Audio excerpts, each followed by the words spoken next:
The Open Window. Written by Saki. Narrated by David Pickering. "My aunt will be down presently, Mr. Nuttall," said a very self-possessed young lady of 15. "In the meantime, you must try and put up with me."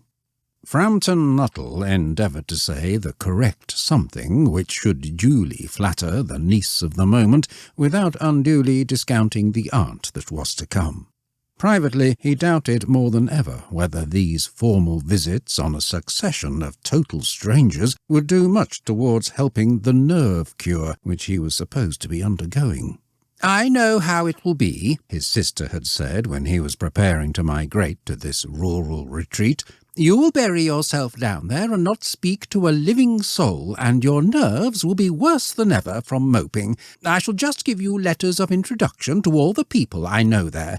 Some of them, as far as I can remember, were quite nice." Frampton wondered whether Mrs. Sappleton, the lady to whom he was presenting one of the letters of introduction, came into the nice division. "Do you know many of the people round here?" asked the niece when she judged that they had had sufficient silent communion. "Hardly a soul," said Frampton. "My sister was staying here at the rectory, you know, some 4 years ago, and she gave me letters of introduction to some of the people here." He made the last statement in a tone of distinct regret. "Then you know practically nothing about my aunt," pursued the self-possessed young lady. "Only her name and address," admitted the caller. He was wondering whether Mrs. Sappleton was in the married or widowed state. An undefinable something about the room seemed to suggest masculine habitation. "Her great tragedy happened just 3 years ago," said the child. "That would be since your sister's time." "Her tragedy?" asked Frampton.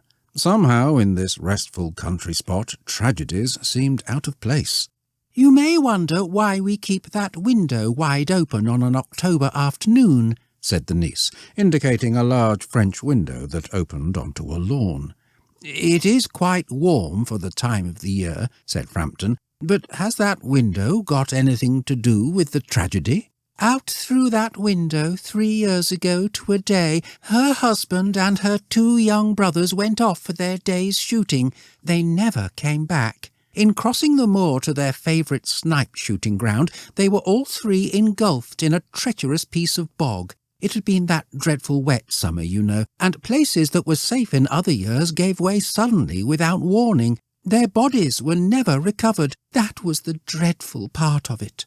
Here the child's voice lost its self-possessed note and became falteringly human. "Poor aunt always thinks that they will come back some day, they and the little brown spaniel that was lost with them, and walk in at that window just as they used to do.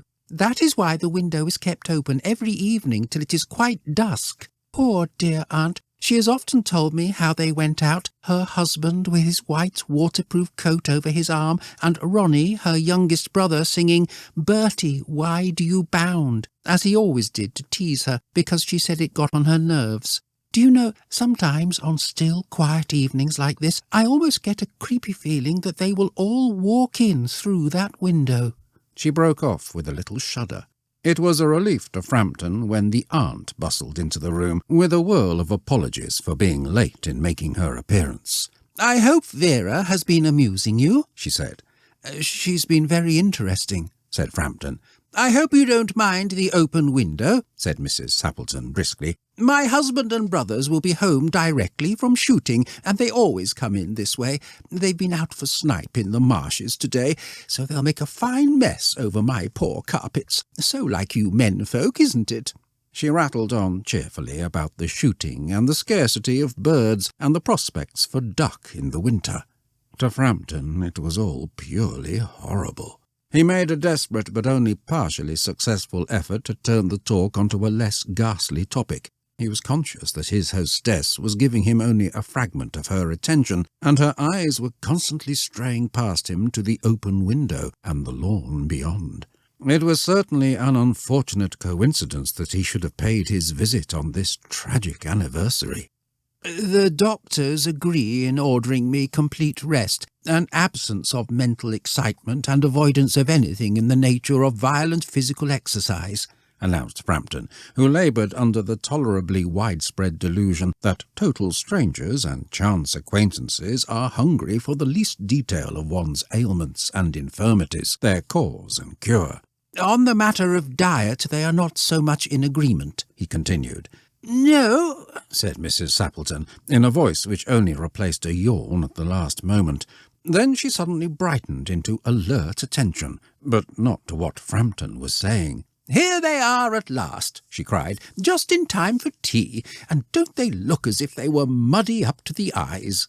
Frampton shivered slightly and turned towards the niece with a look intended to convey sympathetic comprehension.